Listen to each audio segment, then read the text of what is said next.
جانا چاہیے۔ قرآن مجید کا یعنی قرآن نے یہ جو اللہ نے مخلوق بنائی ہے اس کو اپنی نشانیاں، اللہ نے اپنی نشانیاں قرار دیا ہے۔ ان فی خلق السماوات والارض واختلاف اللیل والنہار لآیات لأولی الالباب، یہ تو خیر سورہ آل عمران میں ہے، لیکن سورہ بقرہ میں تو بڑی تفصیل آئی ہے۔ ان فی خلق السماوات والارض واختلاف اللیل والنہار والفلک التی تجری فی البحر بما ینفع الناس وما انزل اللہ من السماء من ماء فاحیا به الارض بعد موتها وبث فیها من کل دابۃ وتصریف الریاح والسحاب المسخر بین السماء والارض لآیات لقوم یعقلون۔ تو یہ تو اللہ کی نشانیاں ہیں۔ تو اس کا نتیجہ یہ نکلنا چاہیے تھا کہ جو شخص کائنات پر جتنا زیادہ غور و فکر کرے وہ اتنا اللہ کے قریب جاتا رہے۔ الذین یذکرون اللہ قیاما وقعودا وعلی جنوبہم ویتفکرون فی خلق السماوات والارض، وہ لوگ کہ جو اللہ کو کھڑے بیٹھے لیٹے یاد رکھتے ہیں اور کائنات پر، آسمانوں اور زمین پر غور و فکر کرتے ہیں، اس کی بناوٹ پر، اس کی تخلیق پر غور و فکر کرتے ہیں۔ تو ہونا تو یہ چاہیے تھا، لیکن ہو بالکل اس کے الٹ رہا ہے، اور وہ یہ ہو رہا ہے کہ ایک قسم کے لوگوں کی تو وہ ہے کہ جو ان کے پاس فرصت ہی نہیں ہے کہ وہ چاند کو دیکھ سکیں یا سورج کو دیکھ سکیں یا آسمان کو دیکھ سکیں، اتنے مصروف ہیں۔ ہم بھی جب چھوٹے تھے تو پھر بھی رات کو آسمان دیکھ لیتے تھے، لیکن اب ہمارے ہم بھی آسمان دیکھنے کا موقع کم ہی میسر آتا ہے لوگوں کو۔ ہم موبائل دیکھ لیتے ہیں، ٹیلی ویژن دیکھ لیتے ہیں، آسمان دیکھنے کا موقع تو نہیں میسر آتا۔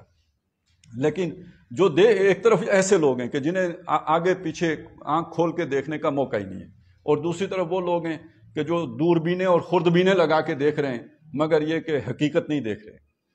اے اہل نظر ذوق نظر خوب ہے، لیکن جو شے کی حقیقت کو سمجھے وہ نظر کیا؟ تو یہ شے کی ایک ظاہر تو نظر آ رہا ہے، یعلمون ظاہرا من الحیات الدنیا، لیکن اس کے پیچھے جو حقیقت کبریٰ ہے پنہاں، جو خالق کی ہے اس کو نہیں دیکھ سکتے۔ یہ ایک آج کے دور کا المیہ کہیں، اس سے پہلے میں نے لطیفہ کہا تھا، لیکن اب میں یہاں آ کے آپ کے سامنے رکھتا ہوں، المیہ کہیں، اسے آپ آج کی ٹریجڈی کہیں۔ اور یہ سب سے بڑی دجالیت ہے کہ آپ کے پاس معلومات کا تو خزانہ آ گیا، لیکن یہ کہ کائنات کے بارے میں تو جانکاری آ گئی، لیکن اس کے پیچھے جو اصل حقیقت ہے اس تک نگاہیں نہیں پہنچ سکی، پردہ پڑ گیا، وہاں تک انسان کا علم نہیں جا سکا۔ یہ سب سے بڑی محرومی ہے انسان کی۔ تو بہرحال قرآن مجید نے اپنی بات سمجھانے کے لیے، یعنی اللہ تعالیٰ کی خلاقی، اللہ کی قدرت، اللہ کی طاقت، اللہ کے بنانے کا جو فن ہے، اس کو بار بار جگہ جگہ اجاگر کیا ہے کہ وہ کتنا علی کل شیء قدیر ہستی ہے، کتنا بڑا خلاق ہے، کتنا بڑا ماہر ہے بنانے میں۔ اس کے نمونے ہیں جو قرآن مجید نے جگہ جگہ بیان کیے۔ تو یہاں پہ بھی جب ایک طرف تو وہ علم اس کا ذکر کر دیا جو وحی کے ذریعے سے آیا، قرآن مجید عظیم ترین کتاب، بہترین لوگ تو وہ ہیں جو قرآن سیکھے اور سکھائیں۔ اس کے بعد دوسرا جو علم ہے، جو انسان آنکھ سے، کان سے، ناک سے، جو اللہ نے مختلف صلاحیتیں دی ہیں جنہیں ہم حواس خمسہ کہتے ہیں، اور پھر جو تعقل کی صلاحیت ہے، اس کو بروئے کار لا کر جو انسان استنتاج اور استخراج کے ذریعے سے یا استنباط کے ذریعے سے جو علم حاصل کرتا ہے، وہ علم ہے کہ جسے ہم عام طور پہ علم بالحواس کہتے ہیں یا علم بالاشیاء کہتے ہیں۔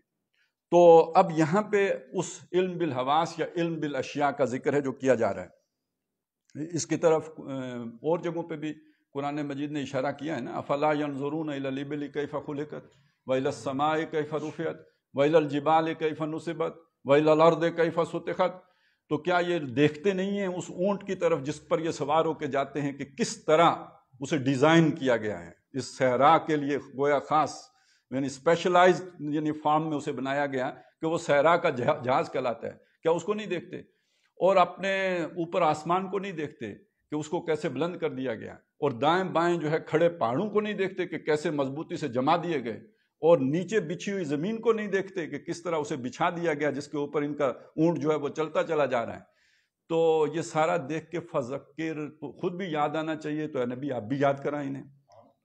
تو یہ اصل میں ایک دو علوم جو انسان کو دیے گئے ہیں، بلکہ اس دو سے مجھے ایک بات اب ایک ایکویشن سی ذہن میں آ رہی ہے، وہ آپ کے سامنے رکھ دوں کہ گویا یہ دو آنکھیں ہیں انسان کی، ایک علم دنیا اور ایک علم وحی، ایک علم اشیاء یا علم بالحواس اور ایک علم بالوحی، یہ دو آنکھیں ہیں جن سے انسان دیکھتا ہے، اور ان کا آپس میں کمبینیشن کیا ہے؟ جتنا انسان کا علم بالحواس وسیع ہوتا چلا جائے گا اتنا ہی علم بالوحی کے بارے میں اس کی جانکاری بڑھتی چلی جائے گی۔ یہ میں اسے چلیں ایک مثال اگر آپ کے سامنے رکھوں تو یوں ہوگا کہ یوں سمجھیے اگر علم کا سمندر ہے جس کے کنارے آپ کھڑے ہیں اور قرآن مجید وہ سمندر ہے، ٹھیک ہو گیا، آپ اس سمندر سے کتنا پانی بھر سکیں گے؟ جتنا آپ کے پاس برتن ہوگا۔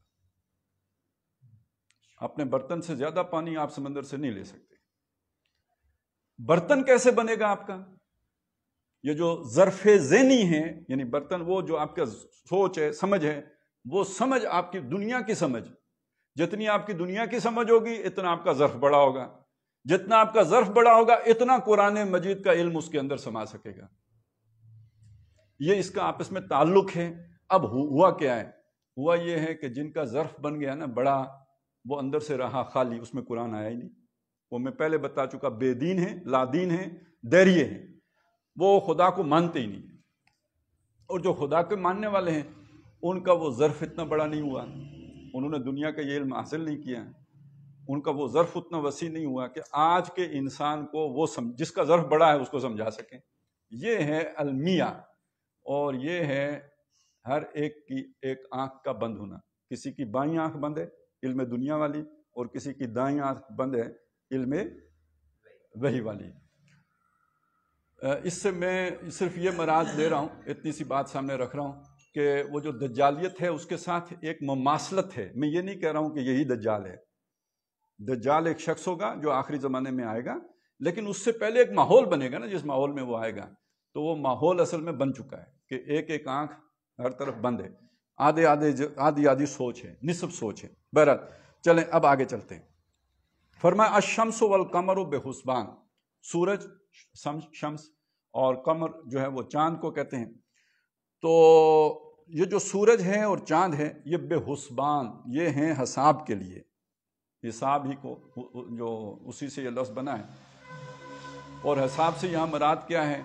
یعنی یہ کہ جو بھی ہم ناپ تول کرتے ہیں، گنتی کرتے ہیں، عمر کی کرتے ہیں، وقت کی کرتے ہیں، تو اس کے لیے دو یہ چیزیں کام آتی ہیں، ایک سورج ہے اور ایک چاند ہے۔ اور آج کل بھی شمسی کیلنڈر ہے اور قمری کیلنڈر ہے، یہی دونوں ہوتے ہیں نا۔ 12 مہینے پہ تو سب کا اتفاق ہے، کیا سورج والے کیا چاند والے، دونوں 12 مہینے تو مانتے ہیں۔ تو سورج والوں کا جو ہے وہ انگریزی جو مہینے ہیں ان میں جنوری فروری ہوتا ہے، اور یہ بھی سورج والے مہینے ہیں، یہ جو پھگن چیتر ہے نا، یہ بھی شمسی نظام ہے۔ تو شمسی نظام صرف جو ہے نا وہ مغربی نہیں ہے، جو مغرب میں رائج ہے اس کے ساتھ جو مہینے آتے ہیں وہ جنوری فروری مارچ اپریل آتے ہیں، اور یہ جو آپ کا مشرق میں جو ہندوستانی جو بکرمی کہتے ہیں اس کو، تو یہ ہے یہ بھی شمسی، اور اس کے ساتھ وہ ہوتا ہے جی ساون بھادوں اور اسوج کہتے ہیں وہ اسے، کتک، ہم کتا کہتے ہیں وہ کتک ہے۔ تو اس طرح وہ جو ہے نا یہ 12 مہینے وہ بھی پورے کر دیتے ہیں، تو وہ بھی شمسی ہیں۔ اور ہمارا جو معاملہ ہے یعنی اسلامی جسے ہم عام طور پہ کہتے ہیں، وہ سارا کا سارا چاند پر ہے۔ اچھا، بعض لوگ اسے اسلامی کے مقابلے میں شمسی کو غیر اسلامی سمجھ لیتے ہیں، تو ایسی بات نہیں ہے۔ اسلامی ہم اس معنی میں اسے کہتے ہیں کہ مطلب ہمارے رمضان کا جو بھی تعین ہوگا تو قمری اعتبار سے ہوگا، اس میں شمسی اعتبار نہیں لیا جائے گا۔ اسی طرح حج کا جو بھی تاریخیں مقرر ہوں گی تو قمری اعتبار سے ہوں گی، لیکن اس کا یہ مطلب نہیں کہ ہمیں سورج کے حساب کے ساتھ ہمارا کوئی عمل دخل ہی نہیں ہے۔ ہماری نماز ساری کی ساری سورج کے گرد اس کا معاملہ ہے۔ اقیم الصلاۃ لدلوک الشمس الی غسق اللیل وقرآن الفجر، تو نماز کا تو سارا نظام سورج کے گرد ہے۔ ظہر کب ہوگی؟ جب سورج ڈھل جائے گا۔ عصر کب ہو جائے گی؟ جب سایہ اتنا ہو جائے گا۔ مغرب کب ہو جائے گی؟ جب سورج غروب ہو جائے گا۔ اور سورج غروب ہوئے تقریباً رات اتنی گہری ہو چکی ہوگی تو عشاء ہوگی۔ سورج نکلنے سے اتنے پہلے تک جو ہے وہ آپ کی فجر ہوگی۔ تو نمازوں کا سارا نظام جو ہے وہ سورج کے ساتھ ہی ہے۔ اسی طرح روزہ رکھنے کا نظام، روزے کے مہینے کا تعین تو چاند کرے گا، لیکن روزہ رکھنے کا جہاں تک معاملہ ہے تو اس کا تعلق بھی سورج کے ساتھ ہے۔ وہ جو خیط الابیض من الخیط الاسود جو ہے وہ تو سورج ہی طے کرے گا نا کہ یہ کالی دھاری سے سفید دھاری کب ممتاز ہوئی ہے، یہ تو سورج کی بنیاد پر طے ہوگا۔ ثم اتموا الصیام الی اللیل، پھر روزے کو پورا کرو رات تک، تو رات اور دن کا یہ جو الٹ پھیر ہے یہ تو سارا سورج کا مرہون منت ہے۔ تو یہ سمجھ لیجئے کہ ایسا نہیں ہے کہ ہمارے اسلامی حساب کتاب میں سورج کا کوئی عمل دخل نہیں ہے، بالکل ہمارے عبادات کا یعنی جو معاملہ ہے، خاص طور پہ حج اس کا روزے کا ہے اور نماز کا ہے، تو اس کے سورج کا بھی اس میں عمل دخل ہے اور اس میں چاند کا بھی عمل دخل ہے۔ روزے کے معاملے میں تو چاند کا ہے، نماز کے معاملے میں چاند کا عمل دخل نہیں ہے۔ تو بڑی بات یہ آ گئی، یوں سمجھ لیجئے کہ اللہ نے ایک بہت بڑا گھڑیال بنایا۔ ایک ہماری یہ گھڑی ہے نا، چھوٹی سی گھڑی ہوتی ہے جو ہم رسٹ واچ جو ہم کلائی پہ باندھ لیتے ہیں، یا اس سے پہلے ایک گھڑی ہوتی تھی جو جیب میں ڈال لیتے تھے۔ تو یہ جو ہماری گھڑی ہے، اسی طرح ایک بڑی گھڑی ہے جو اللہ تعالیٰ نے بنائی ہے، اور ہماری گھڑی کے اندر کبھی کبھی فرق آ جاتا ہے۔ وہ جو اب تو خیر الیکٹرانک گھڑیاں ہیں، ان میں شاید نہیں آتا فرق، لیکن پہلے اچھی سے اچھی گھڑی ہوتی تھی، راڈو شاید سمجھا جاتا تھا، بڑی اچھی گھڑی ہوتی تھی۔ تو جو بھی اچھے سے اچھی گھڑی بھی ہو تو اس میں کوئی نہ کوئی 24 گھنٹے میں کوئی 15 سیکنڈ آگے پیچھے ہو جاتے تھے، بڑا مشکل ہوتا تھا کہ بالکل برابر چلتی رہے، آگے پیچھے ہو جاتی تھی۔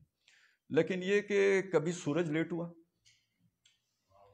کبھی چاند لیٹ ہوا، وَالشَّمْسُ تَجْرِي لِمُسْتَقَرٍّ لَهَا ذَلِكَ تَقْدِيرُ الْعَزِيزِ الْعَلِيمِ، اور سورج ہے جو چلا جا رہا ہے اور اپنے مستقر، جو اس کا جو رستہ مقرر کر دیا گیا نا، جس پر اس نے جس پر اسے قرار ہے، وہ جیسے ٹرین آپ پٹری پہ چڑھا دیتے ہیں، تو یوں سمجھ لیجئے یہاں قرار، وہ جو مستقر ہے وہ کسی ایک مخصوص ٹھکانے کے لیے نہیں ہے، اس پورے رستے کے لیے یہ لفظ استعمال ہوا ہے جس پر سورج چل رہا ہے۔ تو وہ چلا جا رہا ہے اور نہ آگے ہوتا ہے نہ پیچھے ہوتا ہے، کوئی لہجہ سیکنڈ کا 1000واں حصہ بھی اس کی جو ہے نا وہ چال آگے پیچھے نہیں ہوتی۔ اور یہ کیا ہے؟ فرمایا ذالک تقدیر العزیز العلیم، یہ تقدیر ہے۔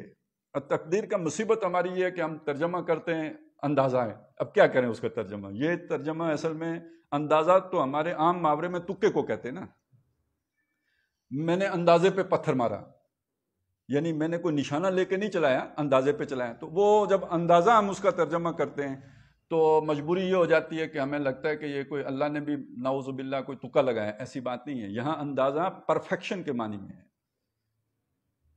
ذرا دیکھو کوئی بال برابر فرق آتا ہو اس سارے جو ہے عمل کے اندر، اور صدیوں سے قرنوں سے چل رہا ہے، کوئی لہجہ آگے پیچھے نہیں ہوا، یہ ہے اس کا مقرر کیا ہوا اندازہ۔ ذالک تقدیر العزیز العلیم۔ اور لا الشمس ینبغی لہا ان تدرک القمر ولا اللیل سابق النہار، نہ سورج کے لیے ممکن ہے کہ جا کے چاند کو پکڑ لے، نہ چاند کے لیے ممکن ہے کہ اس کو کراس کرے۔ یہ سب اپنے اپنے مدار میں، اپنے اپنے مستقر پر، اپنے اپنے دائرے میں چکر کھا رہے ہیں، آگے پیچھے نہیں ہو سکتے۔ کل فی فلک یسبحون، صرف سورج اور چاند ہی نہیں بلکہ سب کے سب جتنے بھی اجرام سماویہ ہیں سب متحرک ہیں، سب جو ہے وہ چکر کھا رہے ہیں۔ اچھا، یہ قرآن مجید اس زمانے میں بات کر رہا ہے کہ جب بہت سے لوگوں کا یہ خیال تھا کہ جی زمین ساکن ہے،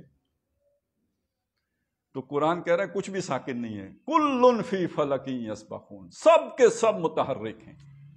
ثبات فقط تغیر کو ہے زمانے میں، سکون محال ہے قدرت کے کارخانے میں، یہاں کوئی شے ساکن نہیں ہے، ہر شے متغیر ہے، ہر شے تغیر و تبدل سے گزر رہی ہے، اور ہر شے حرکت میں ہے۔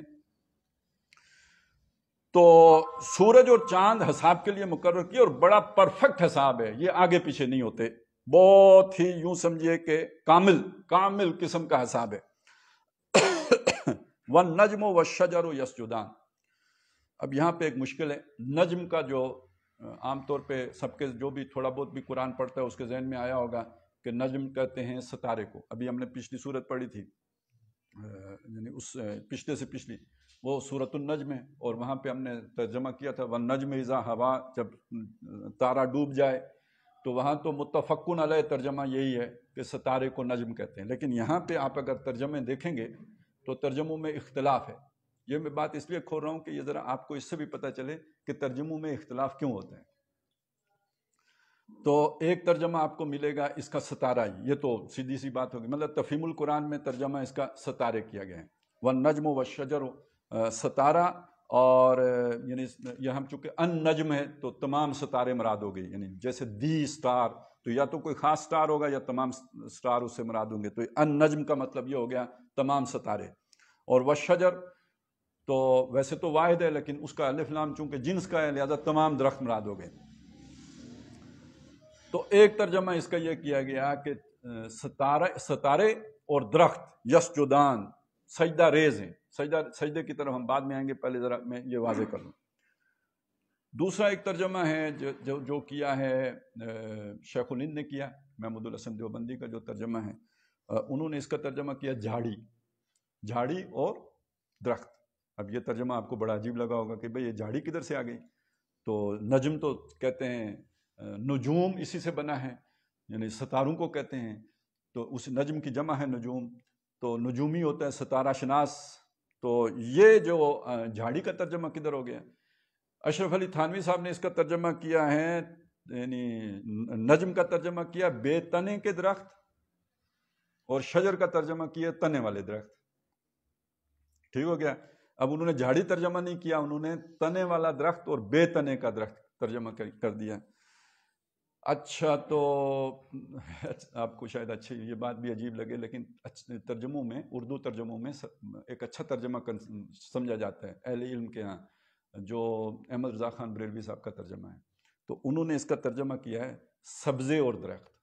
نجم کا ترجمہ انہوں نے کیا کیا؟ سبزے. تو اب یہ آپ سمجھ لیجئے کہ یہ ترجمے کیوں مختلف ہو گئے. نجم کا ایک معنی تو خاص ہو گیا نا، کون سا جی؟ ستارہ. لیکن یہاں ستارہ ترجمہ کیا ہے، لیکن بہت سے لوگ وہ ہیں کہ جنہوں نے ستارے سے ہٹ کر اسے جو ہے نا وہ کوئی زمین سے اگنے والی چیز کی طرف، جھاڑی یا بے تنے کا درخت یا سبزہ، یہ تقریباً یہ 3 ترجموں کے اندر وہ ساری باتیں آ جائیں گی جو مختلف مترجمین نے کی ہیں. تو وہ یہ ترجمہ کیا. کیوں کیا؟ اس کا سبب ہے کہ چونکہ یہاں پر ہم دیکھ رہے ہیں کہ سارے جوڑے بیان ہو رہے ہیں اور کنٹراسٹ ہے. سورج ہے تو اس کے ساتھ چاند ہے، جیسے دن ہے تو اس کے ساتھ رات ہو، آگ ہے تو اس کے ساتھ جو ہے وہ آپ پانی لے کے آئیں. تو یہ تقابل ہو رہا ہے. تو جب تقابل کیا گیا ہے تو چاند اور ستارے کا اور درخت کا کوئی تقابل نہیں بنتا. ٹھیک ہے. لغوی طور پر نجم کا یہ معنی ٹھیک ہے، ستارہ بھی معنی ہو سکتا ہے، جھاڑی بھی معنی ہو سکتا ہے، بے تنے کا درخت بھی معنی ہو سکتا ہے لغت کے اعتبار سے. لیکن یہاں آپ کیا ترجمہ کریں گے؟ آپ نے سینس کرنا ہے کہ یہاں پہ جو عبارت کا بھاؤ ہے، جو آہنگ ہے، تو چونکہ ایک تقابل کیا جا رہا ہے لہذا یہاں پہ ستارہ ترجمہ کرنا مناسب نہیں ہے. ستارے کی اور درخت کی آپس میں کوئی مناسبت نہیں بنتی ہے. یہاں پہ جھاڑی اور درخت کی آپس میں مناسبت بنتی ہے، لہذا جھاڑی ترجمہ کر دیا. تو پہلی بات تو یہ سمجھ لیجئے نا کہ وہ آسمان کے ستارے سے اتر کر زمین والی شے کا ترجمہ کیوں کیا؟ تو اس کا سبب یہ ہے کہ وہ چونکہ جوڑے آ رہے تھے تو وہ جن کو اس کا ذوق ہے تو انہوں نے مناسب سمجھا کہ اس کا ترجمہ یہاں پہ وہ ستارہ نہ کیا جائے بلکہ یہ کہ درخت کی مناسبت سے جو ترجمہ بنتا ہے وہ ترجمہ کیا جائے. اب اگلا سوال یہ ہے کہ بھئی جھاڑی، بے تنے کا درخت اور سبزہ ترجمہ کیوں کیا گیا؟ تو جنہوں نے جھاڑی ترجمہ کیا وہ بھی لغت کے اعتبار سے یہ جانتے ہیں کہ بھئی وہ جو درخت والی شے نا وہ تو نجم کو نہیں کہتے نا، وہ درخت سے ہٹ کر کوئی شے ہوتی ہے. تو انہوں نے مناسب سمجھا، ان کے ذہن میں جو آیا انہوں نے جھاڑی ترجمہ کر دیا. اچھا، جنہوں نے بے تنے کا درخت ترجمہ کیا کیوں کیا؟ وہ یہ کہنا چاہ رہے ہیں کہ اصل میں جھاڑی کا بھی چھوٹا سا تنا تو ہوتا ہے، یہ تنے والی شے کو نجم نہیں کہتے، یعنی یہ کسی جیسے گھاس پھوس ہوتا ہے اس طرح کی چیز کو نجم کہتے ہیں. سمجھ آ گئی؟ اب جنہوں نے سبزہ ترجمہ کر دیا وہ اس کے زیادہ قریب چلا گیا کہ در حقیقت سبزہ تو یعنی وہ تنے والی شے نہیں ہوتی، یعنی گھاس ہے، کوئی جڑی بوٹی ہے تو اس کی وہ کومپل سی تو ہوتی ہے، اسے آپ تنا نہیں، نالی تو کہہ سکتے ہیں اس کو. وہ جس نالی پہ مطلب گندم ہے تو جس نالی پہ وہ کھڑی ہے تو وہ نالی تو ہے، وہ تنا نہیں ہے. گندم کا تنا نہیں ہوتا، گندم کی نالی ہوتی ہے. اسی طرح جو آپ کا مطلب کھیتی ہے اس میں یہاں تک کہ اگر فرض کریں وہ ہے مکئی ہے تو وہ ٹانڈا ہوتا ہے، تنا تو نہیں ہوتا اس کا. تو اس سے سمجھ لیجئے کہ سبزہ ترجمہ کرنے کے پیچھے کیا سوچ ہے، بے تنے کا درخت ترجمہ کرنے کے پیچھے کیا سوچ ہے، اور جھاڑی ترجمہ کرنے کے پیچھے کیا سوچ ہے. بہرحال یہ جو ترجمہ کوئی بھی غلط نہیں کرتا، جو بھی ترجمہ کرتا ہے وہ اصل میں قرآن مجید کے جو مفہوم ہیں یا اس لفظ کے جو معنی ہیں ان کو پہنچانے کی اردو زبان میں کوشش کی جاتی ہے، اور قرآن مجید بڑی بلیغ کتاب ہے، یہ ممکن نہیں ہے کہ اسے پوری طرح اردو میں پہنچایا جا سکے، لہٰذا یہ ترجموں کا اختلاف ہی آپ کو صحیح معنی تک پہنچاتا ہے، اس میں کوئی پریشان ہونے کی بات نہیں ہوتی، آپ سارے ترجمے سامنے رکھیں ان کے اندر ہی اس کا اصل مفہوم ہوگا، یہ اس سے آپ کو بات بڑی اچھی طرح سمجھ آ جائے گی۔ ویسے اردو ترجموں کے اعتبار سے یہ بات بھی جان لیجئے، چلے یہ بات آئی ہے تو میں آپ کے سامنے رکھ دوں کہ جو ابتدائی ترجمے ہیں اردو میں تو وہ شاہ عبد القادر اور شاہ عبد العزیز کا ترجمہ ہے، علیحدہ علیحدہ ترجمہ ہیں، شاہ عبد القادر بھی بیٹے ہیں شاہ ولی اللہ کے، اور شاہ عبد العزیز بھی بیٹے ہیں شاہ ولی اللہ کے، دونوں بھائی ہیں، دونوں نے ترجمہ کیا، مشہوری کے لیے نہیں کیا، دونوں نے علیحدہ علیحدہ ضرورتیں پوری کی ہیں، ایک نے با ماورا کیا، شاہ عبد القادر کا جو ترجمہ ہے یہ با ماورا ہے، اور جو شاہ عبد العزیز کا ترجمہ ہے وہ لفظی ہے، جس بندے نے عربی نہ پڑھی ہو وہ شاہ عبد العزیز کا ترجمہ سمجھ ہی نہیں سکتا، یہ میں آپ کو، وہ اسے بالکل سمجھ نہیں آئے گی کہ یہ کیا ترجمہ کیا ہوا ہے، ہاں جس نے عربی پڑھی ہو اس کے لیے بہت مفید ہے، بہت فائدہ مند ہے شاہ عبد العزیز کا ترجمہ، کہ اگر اسے سمجھ نہیں آ رہی نا ترکیب یا جو ہے نا وہ مبتدا کیا ہے خبر کیا ہے، کیونکہ خبر کبھی مؤخر ہو جاتی ہے کبھی مقدم ہوتی ہے، بعض اوقات مرکب توصیفی کی سمجھ نہیں آ رہی ہوتی، ان کے ترجمے سے آپ کو سمجھ آ جائے گی کہ یہاں پہ اصل میں مفعول کیا ہے اور فاعل کیا ہے، جہاں پہ بھی آپ کو گڑبڑ لگے آپ شاہ عبد العزیز کا ترجمہ کھولیں گے آپ کو سمجھ آ جائے گی، اگر آپ کو تھوڑی بہت عربی آتی ہو، بالکل نہ آتی ہو تو ککھ پلے نہیں پڑے گا۔ شاہ عبد القادر کا ترجمہ ہے با ماورا، لیکن با ماورا بھی دو طرح کے ترجمے ہوتے ہیں، ایک ڈپٹی نذیر احمد کا ترجمہ ہے با ماورا، اور ایک با ماورا ترجمہ ہے شاہ عبد القادر کا۔ اب ڈپٹی نذیر احمد کا ترجمہ ہے یرسل السماء علیکم مدرارا، تو انہوں نے ترجمہ کیا آسمان تم پر چھاجو میم برسائے گا، اب وہ چھاج تو وہاں کہیں ہے ہی نہیں، تو انہوں نے صاف با ماورا کر دیا، اب جب با ماورا کیا تو قرآن کے لفظ سے بہت دور چلے گئے، مفہوم ادا ہو گیا ہے لیکن لفظ سے بہت دور چلے گئے، جبکہ شاہ عبد القادر نے لفظ کے قریب رہتے ہوئے نا کیا، با ماورا ہے لیکن لفظ کے قریب رہتے ہوئے کیا۔ شیخ الہند کا جو ترجمہ ہے محمود الحسن دیوبندی جو رحمۃ اللہ ان کا، وہ ترجمہ انہوں نے شاہ عبد القادر ہی کے ترجمے کو اپ ڈیٹ کیا کیونکہ وہ بہت پرانا ہو گیا تھا، جب پرانا ہو گیا تھا تو وہ اب لوگوں کی سمجھ میں نہیں آتا تھا، میں نے شاید پہلے بھی بتایا کہ وہاں انہوں نے کلوں کا لفظ بھی استعمال کیا ہوا ہے، کلوں جو ہمارا کلو نہیں ہوتا یہ جو وہ اس کا لفظ بھی استعمال ہو، خفقان کا لفظ استعمال کیا ہوا ہے، اور چیتا کا لفظ استعمال کیا ہوا ہے، تو آج بچوں کو کیا پتہ چیتا کیا ہوتا ہے اور خفقان کیا ہوتا ہے اور کلوں کیا ہوتا ہے، تو اس کو پھر انہوں نے ذرا تھوڑا سا یعنی اپنے وقت کے، یعنی وہ بھی اب 100 سال سے اوپر بات ہو گئی ہے، تو اس وقت کے محاورے کے مطابق انہوں نے اسے ڈھالنے کی کوشش کی، تو یہ ایک ترتیب، یعنی اردو محاورے اردو کے جو جتنے بھی ترجمے ہیں یہ تقریباً کوئی بھی مترجم ایسا نہیں ہے کہ جس نے شاہ عبد القادر اور شاہ عبد العزیز کو بائی پاس کر کے ترجمہ کیا ہو، یعنی وہاں سے اس سے رہنمائی لے کے یا اسے دیکھ کر ہی آگے کوئی مزید ترجمہ کیا گیا ہے، اور بعض اوقات یہ ہے کہ جو اچھے مترجمین ہیں وہ فارسی ترجمہ بھی دیکھتے ہیں، جیسے شاہ ولی اللہ کا ترجمہ ہے فارسی زبان میں، انہوں نے خود فارسی میں کیا تھا تو ان کے بیٹوں نے اردو میں کیا ہے، تو بعض اوقات کسی لفظ کا معنی جو ہے وہ سمجھانے کے لیے شاہ ولی اللہ کی بھی ترجمے جو فارسی زبان میں ہیں اس کی بھی مثال پیش کی جاتی ہے، تو بہرحال یہاں پہ یہ چیز سامنے رکھیے کہ ترجمہ ایک آرٹ ہے، یہ کوئی آسان کام نہیں ہے، ہاں ایک آدمی اگر ترجمہ پڑھ لیتا ہے کسی کا کیا ہوا تو وہ ایک علیحدہ بات ہے، لیکن جب ترجموں میں آپ اختلاف دیکھیں تو اس میں حیران ہونے کی کوئی بات نہیں ہے، کوئی اس سے ملحد نہیں ہو جاتا، کوئی اس سے دین سے منحرف نہیں ہو جاتا، کوئی اس سے گمراہ نہیں ہو جاتا، سب نے ترجمے کیے ہوتے ہیں اپنے اس علم کی بنیاد پر جو انہوں نے قرآن مجید کے اس یعنی جو مفہوم ہے اس کو جو انہوں نے سینس کیا ہوتا ہے، جیسے انہوں نے سمجھا ہوتا ہے اس کے مطابق پھر اس کو اپنے الفاظ دیے ہوتے ہیں، لیکن وہ قرآن کے الفاظ سے دور نہیں ہوتا، اور جو دور ہوتے ہیں انہیں پسند نہیں کیا جاتا، جیسے کہ میں نے آپ کو بتایا کہ یعنی ڈپٹی نذیر احمد کا ترجمہ بڑا معروف ہے، بہت لوگ اسے پڑھتے بھی ہیں کیونکہ با ماورا ہے، اسے آپ ترجمہ نہیں کہیے، پھر وہ ترجمہ کے معیار پر پورا نہیں اترتا کیونکہ وہ الفاظ سے بہت دور چلا جاتا ہے، تو وَالنَّجْمُ وَالشَّجَرُ يَسْجُدَانِ، اب آ جائیں یہ جو جھاڑی کہیں یا بے تنے کے درخت کہیں یا سبزہ کہیں، یعنی جو زمین سے چھوٹی چھوٹی چیزیں نکلتی ہیں جو درختوں کے نیچے ہوتی ہیں اور جو درخت ہیں، تو وہ چھوٹی شے بھی، وہ کوئی گھاس کا تنکا ہے یا کوئی درخت بھی ہے، یسجدان، یہ سجدہ ریز ہیں. اور یہاں سجدہ اصل میں اطاعت کے معنی میں آیا ہے. جب جس کے آگے آپ سجدہ کر دیتے ہیں اس کے آپ مطیع ہوتے ہیں، اس کے آپ فرما بردار ہوتے ہیں. اور یہاں پہ ان کا اطاعت کرنے کا مطلب کیا ہوتا ہے کہ جیسے ابھی ہم نے دیکھا کہ سورج اور چاند جو ہیں یہ اپنے مقررہ راستے سے دائیں بائیں نہیں ہوتے، آگے پیچھے نہیں ہوتے، اسی پر چلتے رہتے ہیں، گویا اللہ کے تابع فرمان ہیں. اور یہاں پہ جو جھاڑی اور درخت کا بھی ذکر کر دیا، یعنی اللہ نے جو قوانین قدرت بنا دیے ہیں ان سے وہ باہر نہیں جاتے، طغیانی نہیں کرتے، سرکشی نہیں کرتے، بغاوت نہیں کرتے، اللہ کے بنائے ہوئے فزکس کے اصولوں کے اور کیمسٹری کے اصولوں کے تابع دار ہیں، اس سے باہر نہیں نکلتے. یہ یہاں سجدے کا معنی یہ ہوگا. یعنی کس موسم میں انہوں نے پتے جھاڑنے ہیں، کس موسم میں پتے نکلنے ہیں، کب ان پر پھل آنا ہے، یہ کوئی اللہ کے ضابطے کی خلاف ورزی نہیں کرتا، اس ضابطے کے سب تابع ہیں. تو یہی مضمون قرآن مجید نے کسی اور طرح بھی مختلف جگہوں پہ بیان کیا ہے کہ وَلَهُ أَسْلَمَ مَنْ فِي السَّمَاوَاتِ وَالْأَرْضِ، اسی کے آگے سر تسلیم خم کیے ہوئے ہیں ہر وہ شے جو آسمان میں اور جو زمین میں. اب سر تسلیم خم میں نے ترجمہ کر دیا. اسلام کا مطلب تو کیا ہوگا؟ یعنی اپنے آپ کو اطاعت کے لیے پیش کر دینا.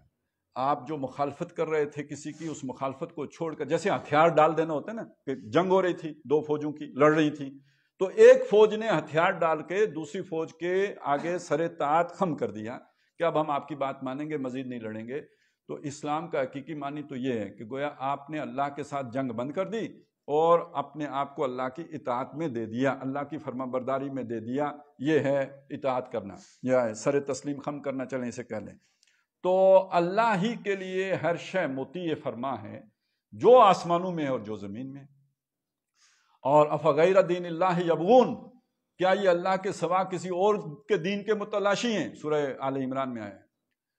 اور جبکہ وَلَهُ أَسْلَمَ مَنْ فِي السَّمَاوَاتِ وَالْأَرْضِ طَوْعًا أَوْ كَرْهًا، حالت یہ ہے کہ ہر شے جو آسمانوں میں اور زمین میں ہے اسی کے آگے مطیع اور فرما بردار ہے، خواہ آمادگی سے ہو یا مجبوری سے ہو. طَوْعًا أَوْ كَرْهًا، اپنے چاہت سے ہو یا یہ کہ بالجبر ہو، ہر شے پابند ہے اللہ کے حکم کی. تو اسی کی یہاں پہ تذکرہ ہو گیا. سورج ہو یا یہ کہ چاند ہو، جھاڑی ہو یا یہ کہ درخت ہو، سب کے سب اللہ کے بنائے ہوئے قوانین کے تابع ہیں. یہ اس سے جو شے نکلی وہ کیا ہے؟ اللہ تعالیٰ کا مالک اور مختار ہونا اور قادر اور خلاق ہونا. یعنی جو شے سامنے آئی، یعنی نتیجہ جو آپ نے نکالنا ہے وہ یہ ہے. اس کی مزید قدرت کو کچھ نمونے آگے آ رہے ہیں. فرمایا وَالسَّمَاءَ رَفَعَهَا، آسمان ہے کہ جو جسے اس نے بلند کر دیا، اس کو اونچا کر دیا. وَوَضَعَ الْمِيزَانَ، اور اس نے وضع، اب وضع کا مطلب ہوتا ہے رکھنا کسی شے کو کسی جگہ پہ. وضع حمل ہونا، یعنی اور ایک وہ لفظ ہوتا ہے واضح، اس کے آخر میں خا آتی ہے، اس کے ساتھ اسے گڑبڑ نہ کریے. اس کو تو کہتے ہیں وضاحت کرنا کسی شے کی، یعنی کسی شے کی توضیح کرنا، کسی شے کی وضاحت کرنا، کسی کو مزید کھولنا، وہ واضح کرنا ہے. یہ واضح یعنی اس کے آخر میں عین ہے، اور اس کا مطلب ہوتا ہے کسی شے کو کسی جگہ پہ رکھنا. تو وضع الشیء، کسی شے کو رکھنا فی محلہ ہی، اس کے مقام پر جہاں پہ اسے رکھنا چاہیے اس جگہ پہ رکھ دینا. تو فرمایا کہ وہ آسمان کو اس نے بلند کیا اور اس میں رکھ دی میزان، المیزان. اب یہ المیزان کیا ہے؟ یہ وزن سے لفظ بنا ہے، اور میزان اسم الآلہ ہے، یعنی وزن کو قائم کرنے والی چیز، توازن قائم کرنے والی چیز. جیسے ایک لفظ ہمارے یہاں نا مفتاح ہوتا ہے، چابی، یہ فتح سے بنا ہے، فاتح کھولنے والا.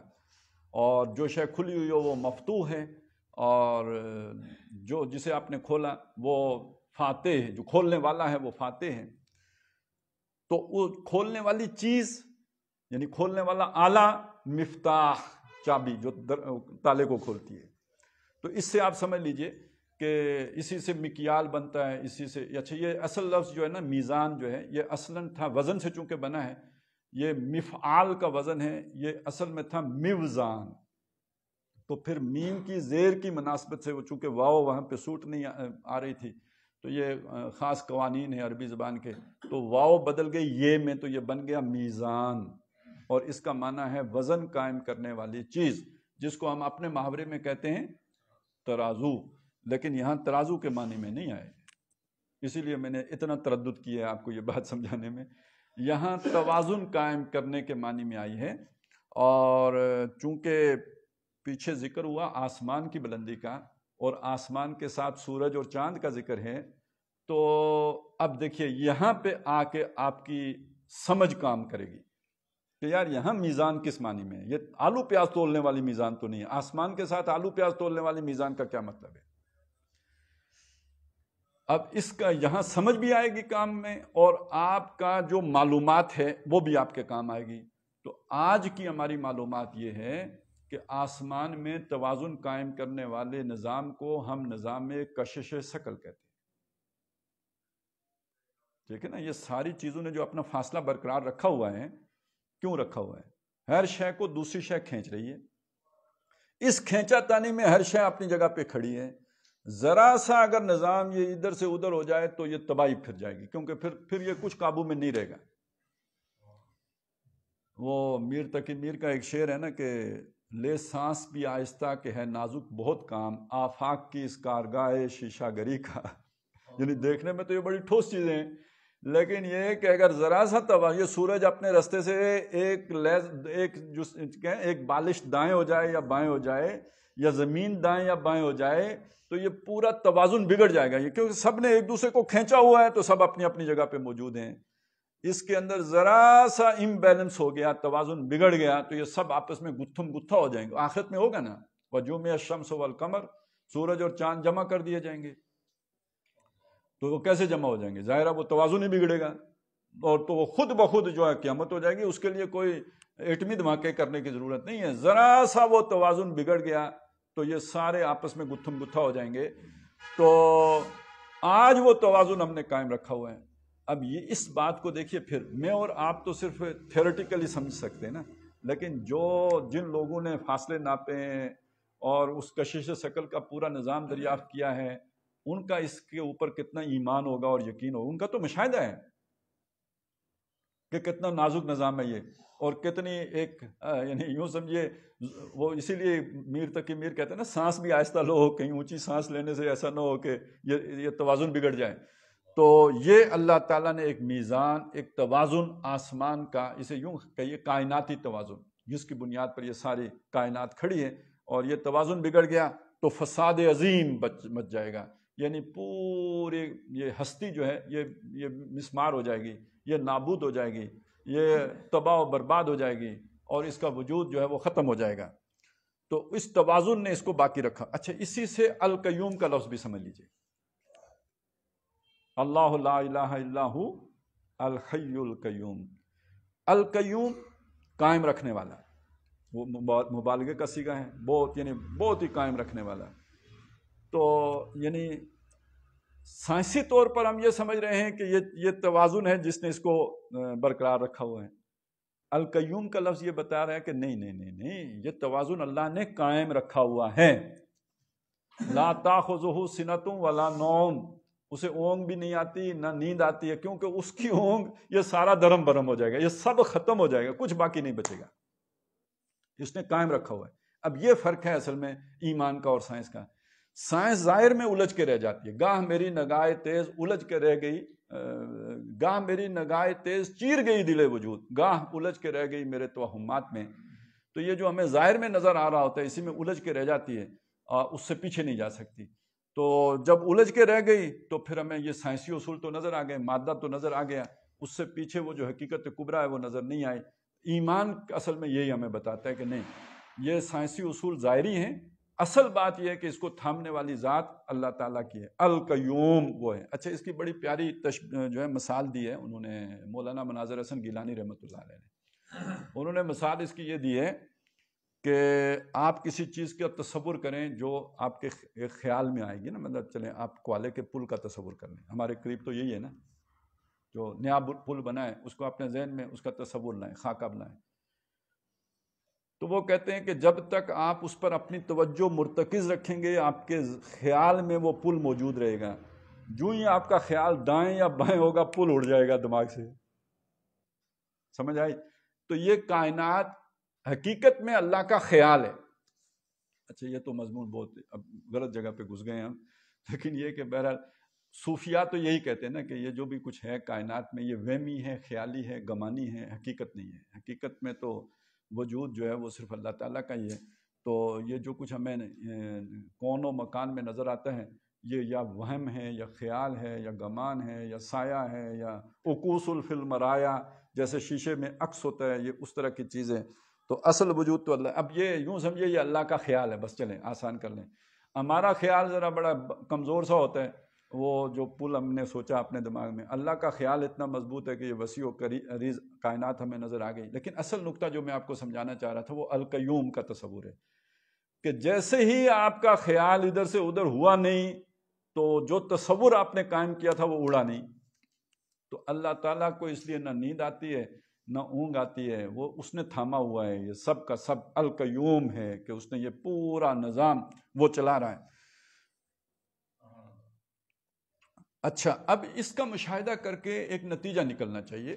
وہ اگلی آیت میں بیان ہوا کہ اللہ تطغوا فی المیزان، کہ تم میزان میں طغیانی نہ کرو. اب یہاں خطاب اصل میں یہ تو سارے پیچھے جو ہے نا یوں سمجھیے مقدمہ بنایا گیا، کچھ تمہید باندھی گئی، نتیجہ اب لا کے سامنے رکھا گیا کہ انسانوں تم میزان میں طغیانی نہ کرنا. کیونکہ دیکھا نا اس کائنات کے اندر ذرا سورج اگر اپنے رستے سے طغیانی کر کے دائیں بائیں ہو جائے تو تباہی پھیل جائے گی. اسی طرح انسانوں کے درمیان بھی ایک میزان ہے، اس میزان کو تم نے اگر آگے پیچھے کر دیا، جب تم نے طغیانی کر دی تو انسانوں کے اندر فساد پیدا ہو جائے گا. وہ میزان کیا ہے؟ کم از کم 2 مقامات تو اس وقت میرے ذہن میں ہیں کہ جن میں اللہ تعالیٰ نے اس میزان کا ذکر کیا ہے. ایک سورہ شورى میں فرمایا کہ انزل الکتاب والمیزان، اس نے کتاب بھی اتاری اور میزان بھی اتاری. اب یہاں پہ میزان جو ہے وہ وضع کی ہے، یہ جو وضع المیزان ہے وہاں پہ اتارنا ہے، میزان کا اتارنا ہے. انزل الکتاب والمیزان. اور دوسرا مقام اس کے بعد سورہ واقعہ ہے، اور سورہ واقعہ کے بعد سورہ حدید ہے، اس میں بھی آتا ہے. اس میں آتا ہے لقد ارسلنا رسلنا بالبینات وانزلنا معهم الکتاب والمیزان. وہاں بھی کتاب کے ساتھ میزان کا ذکر آ گیا. یہ میزان کون سی ہے بھائی؟ یہ بھی توازن قائم کرنے والی شے ہے، لیکن یہ توازن قائم کرتی ہے انسانوں کے درمیان. ایک میزان ہے جو کائنات میں توازن قائم کرتی ہے، وہ کشش ثقل کا نظام ہو گیا. ایک میزان ہے جو انسانوں کے درمیان توازن قائم کرتی ہے. یہ کیا چیز ہے؟ انسانوں کے درمیان توازن قائم کرنے والی کون سی چیز ہے جو اللہ نے اتاری ہے اور رسولوں کے ساتھ جس کا ذکر ہے؟ یہ آپ کو بڑی آسانی سے سمجھ میں آ جائے گا. انہی رسولوں میں سے ایک رسول، آخری رسول، خاتم النبیین جناب محمد رسول اللہ صلی اللہ علیہ وسلم بھی ہے. ان کو اللہ تعالیٰ نے 3 جگہ ہیں قرآن مجید میں جہاں ان کا بالکل اسی انداز میں ذکر کیا، سیغے بدلے ہیں. یہاں سارے رسولوں کا ذکر ہے، وہاں اکیلے رسول کا ذکر ہے. فرمایا اور یہاں اپنے رسولوں کا ذکر ہے، وہاں اس کے رسول کا ذکر ہے. اس کون ہے؟ وہی اللہ. اور اپنا جب وہ نہ کہتا ہے تب بھی وہ صیغہ یعنی جمع متکلم کی ضمیر ہے، وہ بھی اشارہ کس کی طرف ہو رہا ہے؟ اللہ ہی کی طرف ہو رہا ہے. تو فرمایا هو الذی ارسل رسولہ، وہی ہے جس نے بھیجا اپنا رسول. یہ سارے رسولوں کی بات نہیں، اپنا رسول، ایک رسول کی بات ہے. اور مراد ہیں محمد رسول اللہ صلی اللہ علیہ وسلم. بالہدا، الہدا دے کر. یہاں جو آیت میں نے آپ کو سورہ حدید کی سنائی تھی، اس میں 2 چیزیں اس ہدا کی جگہ پہ آئی تھی. اس کی تفسیر گویا وہاں پہ آ گئی کہ لقد ارسلنا رسولنا بالبینات وانزلنا معهم الکتاب. 2 چیزیں، کتاب اور بینات. اس کو سمجھ لیں کیا ہے. جب کتاب لفظ علیحدہ آئے گا تو اس سے مراد ہوگی اللہ کے احکام. کتب علیکم الصیام یا ان الصلاۃ کانت علی المؤمنین کتابا موقوتا. تو جو چیزیں فرض کی گئی ہیں، جو لازم کی گئی ہیں، جو لکھ دی گئی ہیں، یعنی اس کے اوپر یہ بات لکھی ہوئی ہے، یعنی اس کے اوپر یہ بات فرض کی گئی ہوئی ہے. تو یہ اس کو بھی اسے کتاب کہیں گے، یعنی اللہ کے احکامات، کمانڈمنٹس. اور بینات وہ روشن دلائل، وہ معجزے کی صورت میں ہوں یا اللہ کی باتوں کی صورت میں ہوں. تو جو سابقہ انبیاء ہیں ان کو اللہ تعالیٰ معجزے جو دیتا رہا ہے ان کو ہم بینات کہتے ہیں. جیسے حضرت موسیٰ علیہ السلام کو جو مختلف نشانیاں دی گئیں تو ان کو آیات بینات کہا گیا. وَلَقَدْ آتَيْنَا مُوسَىٰ 9 آیات بینات. لیکن بینہ ایک اور بھی ہے جو محمد رسول اللہ کو دی گئی ہے، وہ دلائل ہیں. چنانچہ سورہ بقرہ میں فرمایا کہ شہر رمضان الذی انزل فیہ القرآن ھدی للناس. یہ ہدا تو وہی بات ہو گئی جو وہاں پہ یعنی کتاب کی صورت میں بات آئی تھی، بالہدا. تو ھدی للناس وبینات من الہدا والفرقان، یہ ہدایت کی بینات ہیں اس میں. اچھا، بینہ اس چیز کو کہتے ہیں جیسے معجزہ ہوتا ہے نا. معجزے کا کیا مطلب ہے؟ موجز، یہ عجز سے بنا ہے. عاجز وہ شے جو آپ کو عاجز کر دے، آپ کی بات، یعنی جسے کہتے ہیں آپ کا منہ بند کر دے، آپ آگے سے بات نہ کر سکیں. اب آپ سوچیں کہ جنہوں نے ابراہیم علیہ السلام کو آگ میں ڈالا وہ زندہ سلامت نکل آئے، تو بولتی بند ہو گئی یا نہیں ہوگی؟ ٹھیک ہے نا. اور موسیٰ علیہ السلام نے جب اژدہا نکال کے دکھا دیا اپنے عصا سے اس کو بنا کے، تو اب فرعون کو چپ لگ گئی یا نہیں لگ گئی؟ یہ معجزہ ہے. اس کے مقابلے میں ایک اور معجزہ ہے، اس کو سمجھ لیں. وہ معجزہ ہے جو حضرت ابراہیم علیہ السلام نے استعمال کیا ہے نمرود کے مقابلے میں، کہ جب ان کا مباحثہ ہوا، جب اس نے مجادلہ کیا اور یہی بات ہوئی، اس نے جب حضرت ابراہیم نے کہا میرا رب وہ ہے جو زندہ کرتا ہے مارتا ہے، اس نے کہا انا اخی و امید، یہ تو میں بھی کر لیتا ہوں. اس نے ایک گڑبڑ کی، ڈرامہ کیا جیسے ہمارے سیاستدان کرتے ہیں، اور مطلب ایک اشتباہ پیدا کر دیا، ایک التباس کی کیفیت پیدا کر دی. اب حضرت ابراہیم علیہ السلام نے فرمایا کہ ان اللہ یاتی بالشمس من المشرق فات بہا من المغرب. بے شک اللہ تعالیٰ تو سورج کو لے کے آتا ہے مشرق سے، تو ذرا اگلی صبح کو مغرب سے نکال کے دکھا دے. تو قرآن کہتا ہے فَبُہِتَ الَّذِي کفر، وہ جو کافر تھا مبہوت ہو گیا. یہ مبہوت نہیں تو چپ لگ جانا ہے نا. تو یہ ایک ایسی دلیل، ایک ایسی یعنی دلیل قاطع کہ جو آپ کے مقابل کو خاموش کرا دے، ساکت کر دے، وہ بھی بینہ ہے. تو قرآن مجید ایسی بینات پر مشتمل ہے کہ مخالفین چپ کر جاتے، بولتے ہی نہیں. جیسے کہا کہ اس جیسی 3 آیتیں پیش کرو نا، لے آؤ نا، نہیں لا سکے. تو یہ اس طرح کا معجزہ نہیں ہے جو موسیٰ علیہ السلام کو دیا گیا. یہ اس طرح کا معجزہ نہیں ہے جیسے ابراہیم علیہ السلام کا آگ سے زندہ سلامت نکل آنا ہے. لیکن چپ کرانے، عاجز کر دینے کی حد تک تو قرآن مجید میں ایسے دلائل موجود ہیں کہ مخالفین چپ کر گئے، بول نہیں سکے. تو یہ بینات من الہدا ہیں. تو وہاں پہ جو 2 چیزیں تھیں، لقد ارسلنا رسلنا بالبینات وانزلنا معہم الکتاب، ان دونوں کو جمع کریں تو محمد الرسول اللہ کی ایک چیز بنتی ہے جسے الہدا کہا گیا قرآن مجید. هو الذی ارسل رسولہ بالہدا. اور دوسری چیز کیا تھی؟ والدین الحق، وہ ایک سچا دین لے کے آئے یا سچے کا دین لے کے آئے. دونوں ترجمے اس کے ممکن ہیں. اب اگر آپ سورہ حدید کی اس آیت کی طرف چلے جائیں تو وہاں پہ کتاب کی تو ہدا کی تشریح ہو گئی، کتاب اور بینات. اور اس کے بعد جو چیز آئی وہ میزان آئی. میزان کی جگہ پہ حضور کی جو شان میں آیتیں اتری 3 مقامات پر، اس میں لفظ آیا دین حق. تو اس کا مطلب ہے میزان اور دین حق مترادف ہے، ایک معنی دے رہے ہیں. تو یہ جو دین دیا جاتا ہے یہ انسانوں کو دیا جاتا ہے. اور دین کا لفظی معنی کیا ہے جی؟ بدلہ. بدلہ. اور بدلہ ہوتا ہے کسی قانون کے تابع. اچھا بدلہ ہوگا یا برا بدلہ ہوگا؟ تو کس کو اچھا بدلہ ملے گا؟ جو اس قانون کی تابع داری کرے گا. کس کو برا بدلہ ملے گا، سزا ملے گی؟ جو اس قانون کی نافرمانی کرے گا. تو جو اس میزان کی تابع داری کرے گا، اس جو اللہ نے قوانین دیے ہیں، جو اللہ نے اصول و ضوابط دیے ہیں، تو وہ طغیانی نہیں کی، وہ اپنی حدود میں چلا. جو اس میزان کی سے طغیانی کی، یعنی اللہ کی حدود سے نکل گیا، تلک حدود اللہ فلا تقربوها، اور ومن یتعد حدود اللہ فقد ظلم نفسا. تو جو اللہ کی حدود کو پامال کی جس نے، جیسے دریا اپنی حدود سے باہر آ جائے تو سیلاب آ جاتا ہے، طغیانی ہو جاتی ہے، ایسے ہی سمجھ لیجئے کہ جس نے اللہ کی مقرر کردہ حدود سے تجاوز کیا، اس نے سرکشی کی، اس نے طغیانی کی. یہ طغیانی کرنے والی قومیں یہ معاشرے کے اندر بگاڑ پیدا کر دیتی ہیں. جب وہ بگاڑ حد سے بڑھتا ہے تو اللہ تعالیٰ ان قوموں کو ختم کر دیتا ہے، اس سے فساد مچ جاتا ہے، پھر اللہ ان قوموں کو ختم کر دیتا ہے. یہ ہم آگے جب ہم پڑھیں گے تو 30ویں پارے میں یہ مضمون آئے گا کہ الم تری کیف فعل ربک بعاد، آپ نے دیکھا نہیں تیرے رب نے عاد کے ساتھ کیا کیا. الذی لم یخلق مثلھا فی البلاد ارم ذات العماد التی لم یخلق مثلھا فی البلاد وثمود الذین جابوا الصخر بالواد وفرعون ذی الاوتاد. یہ جتنی قومیں ہلاک ہوئیں کیوں ہوئیں؟ الذین طغوا فی البلاد، انہوں نے شہروں کے اندر طغیانی کی تھی، سرکشی کی تھی.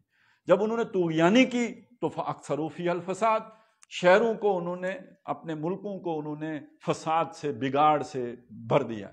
اب اس کو جوڑیے، آسمان کا کوئی جو ستارہ اگر اپنے راستے سے دائیں بائیں ہو تو بگاڑ پیدا ہو جائے گا، فساد پیدا ہو جائے گا، جو میں الشمس والقمر ہو جائے گا. اسی طرح انسانوں میں اللہ تعالیٰ نے جو توازن رکھا ہے. اب دیکھیے گھر ہے، گھر میں میاں بیوی ہیں، سب سے پہلی بات تو یہ ہے نا، تو بیوی کو اگر آپ نے بکری سمجھا ہے تو عدم توازن ہو جائے گا، اس سے کتنی خرابیاں پیدا ہو جائیں گی آپ نہیں جانتے. ہم مطلب اکڑ خانی میں بدماشی کر لیتے ہیں نا، میری مرضی، میری بیوی میری مرضی، تو پھر اس سے بڑے مسائل کھڑے ہوتے ہیں. میں اس میں تفصیل میں نہیں جا سکتا. تو اللہ تعالیٰ نے کچھ اس کے لیے توازن رکھا ہے. بھائی بیوی کے کیا حقوق ہیں، خاوند کے کیا حقوق ہیں، بیوی کے کیا فرائض ہیں، خاوند کے کیا فرائض ہیں. یہ اگر کوئی رینٹ کارپوریشن طے کرے گی، کوئی امریکہ طے کرے گا، کوئی اقوام متحدہ طے کرے گا تو بگاڑ ہوگا. یہ اللہ طے کر کے دے گا تو توازن رہے گا. اس سے آگے چلیے، میں موٹا سا مسئلہ ہے کہ گھر میں سب سے بڑا جو مصیبت خانہ ہوتا ہے، ایک آدمی مرد تو وہ ایک طرف ماں ہے تو دوسری طرف بیوی ہے، اور ان کی آپس میں کم ہی بنتی ہے. ایک جرمنی ہے تو دوسرا جاپان ہے، اور اس کے درمیان اقوام متحدہ یا سلامتی کونسل کی حیثیت مرد کی ہے. اور عام طور پہ مردوں کو دیکھا یہ گیا ہے کہ دو قسم کے مرد پائے جاتے ہیں، ایک جو ہے زن مرید اور ایک ماں مرید. جہاں پہ وہ ماں مرید ہوگا وہ بیوی کے پہ ظلم، کہ مجھے نہیں پتا، میری ماں اگر ناراض ہوئی تو میرے سے فارغ ہو، تو یہ ہے تو وہ، اس طرح کے بھی بے وقوف آپ کو مل جائیں گے. اور دوسری طرف یہ جو زن مرید ہوگا تو وہ ماں بیچاری بے شک روتی رہے. آپ گھر کے اندر کا بگاڑ سمجھ میں آ گیا. اب یہ مرد اس کے درمیان، الرجال قوامون، یہ قوام تو یہ تھا، ادھر بھی قائم رکھنا تھا ادھر بھی قائم رکھنا تھا. تو جو قوام تھا وہ خود اوندا ہوا ہے، یا تو اس کی سن رہا ہے یا اس کی سن رہا ہے، تو بگاڑ پیدا ہو گیا. سمجھ آ گئی بات؟ اسی سے پھر آگے چلیے. یہ تو مسئلہ صرف اتنا ہی نہیں ہے، مسئلہ اس سے آگے ہے. جو اب تمدن آگے بڑھا ہے، زمانہ بڑا گنجلک ہو گیا ہے، تمدن کے مسائل بڑے پیچیدہ ہو گئے ہیں. سرمایہ اور محنت کے درمیان کیسے توازن قائم کریں گے؟ دیکھیں نا، پیداوار ہے، نفع ہے. فیکٹری میں سرمایہ دار کہتے ہیں یار میں نے پیسہ لگایا تو نفع میرا ہے، اور مزدور کہتے ہیں یار محنت میں نے کی، مسل میرے لگے، پسینہ میرا بہا، تو زیادہ حصہ میرا ہونا چاہیے. جو دنیا میں اسی کی بنیاد پہ تو کمیونزم آیا تھا نا. کمیونسٹ ریولوشن کیوں آیا؟ کروڑوں لوگ مرے، کیوں آیا؟ یہ عدم توازن لگتا تھا لوگوں کو. اب اس میں توازن کیا ہے؟ یہ مارکس تو نہیں دے سکتا. یہ کوئی انسان، والٹر روسو تو یہ توازن نہیں قائم کر سکتے. کوئی انسان یہ توازن نہیں قائم کر سکتا. یہ توازن صرف اللہ تعالیٰ ہی بتا سکتے ہیں. کس کا کیا حق ہے، کس کا کیا فرض ہے، اس کی تفصیل تو وہیں سے معلوم ہو سکتی، اللہ کے دیے ہوئے اصولوں ہی سے معلوم ہو سکتا ہے. اس سے آگے چلیے جی. اور جنہوں نے خود دریافت کی پھر مصیبتیں آئیں نا، پریشانیاں ہوئی نا. یہ ہے جسے کہا نا افمن یمشی مکبا علی وجہہ اہدی امن یمشی سویا علی صراط مستقیم. ایک وہ ہے کہ جو ٹھوکریں کھاتا ہے، یوں کوئی سوچ کے چلتا ہے تو پھر ادھر سے تکلیف پہنچتی ہے تو پھر ادھر آتا ہے، تو یہ گویا اپنے پیٹ کے بل گھسٹ کے چل رہا ہے. ایک وہ ہے جس کو اللہ نے رہنمائی دی ہوئی ہے، اس کی آنکھیں کھلی ہیں، اس کو منزل معلوم ہے، وہ مارچ کرتا ہوا جا رہا ہے. یہ دونوں برابر ہو سکتے ہیں؟ تو یہ جس کو میزان جو اللہ نے دی ہے اس کو لے کے جو چلے. اچھا، اس سے آگے ایک جو بڑا مسئلہ ہے وہ تو ہم نے ابھی بھگتا ہے نا. ریاست بڑی طاقتور چیز ہوتی ہے، بڑی مطلب ریاست تو بہت طاقتور ہے. قرآن کا مخاطب جو ہے وہ ریاست نہیں ہے، فرد ہے. لیکن فرد کو اگر ریاست غلام بنا لے گی تو وہ فرد کیسے اللہ کے احکامات پر عمل پیرا ہوگا؟ اور ریاست اگر فرعون کی ہوگی تو فرد کے اوپر کتنا جبر ہوگا؟ اب بندہ اٹھا کے لے جاؤ، غائب کر دو، ملتا ہی نہیں. نہ کوئی عدالت، نہ کچھ، نہ کہاں. یعنی غلامی انگریز کی بھی تھی، لیکن یہ کہ جسے اٹھا کے لے دیتے جاتے تھے 24 گھنٹے کے اندر اندر کسی مجسٹریٹ کے سامنے پیش تو کرتے تھے نا، پتہ ہوتا تھا میاں والی جیل میں ہے، کہاں کون سی تہاڑ جیل میں ہے، کدھر ہے، پتہ تو ہوتا تھا نا. اب بندہ ہی گئے 5 سال پتہ ہی نہیں لگتا کس کھو میں رکھا ہوا ہے. لیکن یہ کہ وہ بادشاہ لوگ ہیں، ان سے کوئی پوچھ بھی نہیں سکتا، جو پوچھے گا وہ بھی گئے. تو اس سے محبتیں بڑھیں گی یا بغاوتیں پیدا ہوں گی؟ تو جب بغاوتیں پیدا ہوں گی تو پھر بم دھماکے ہوں گے، پھر جناب گولیاں چلیں گی، پھر لوگ پھٹیں گے آ کے. جس کا بھائی آپ اٹھا کے لے گئے اس میں غیرت نام کی کوئی شے ہوگی، اگر بے غیرت نہیں ہوگا تو کچھ تو کرے گا. سارے تو غلام نہیں ہوتے اور سارے غلام بے غیرت بھی نہیں ہوتے. آپ غلام بنا لیں اور وہ آپ کے آگے جو ہے نا وہ سجدہ کر لیں، ایسا تو نہیں ہوتا. آدم کی اولاد تم بھی ہو، آدم کی اولاد اور بھی ہیں، کچھ کا دماغ خراب بھی ہوتا ہے تو وہ پھر پھٹتے بھی ہیں آ کے.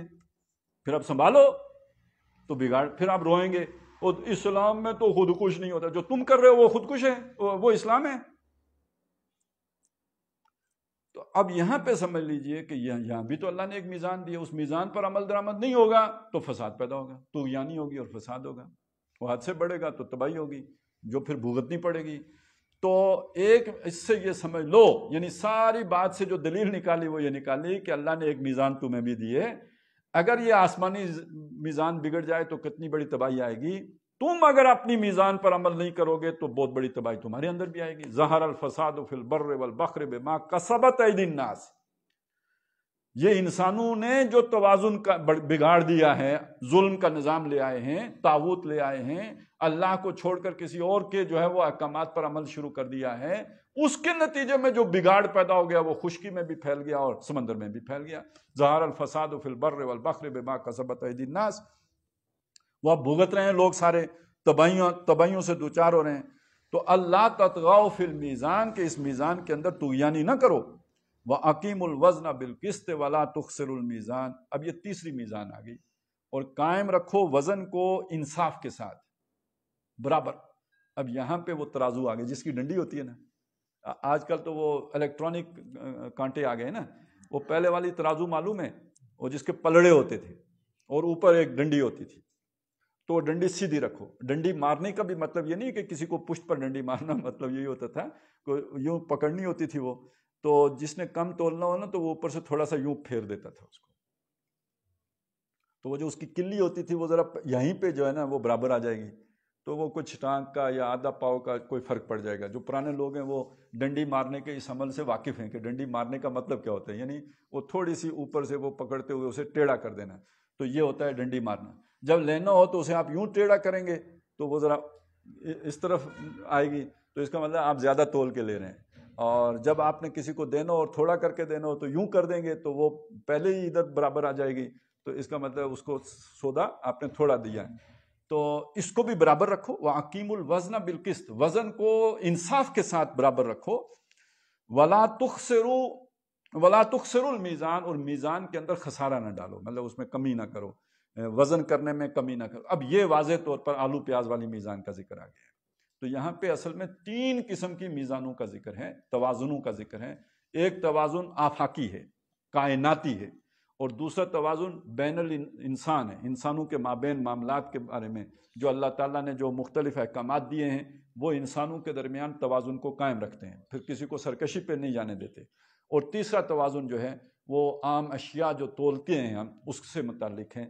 تو یہ 3 قسم کے میزان یہاں پہ اللہ تعالیٰ نے بیان کر دیے.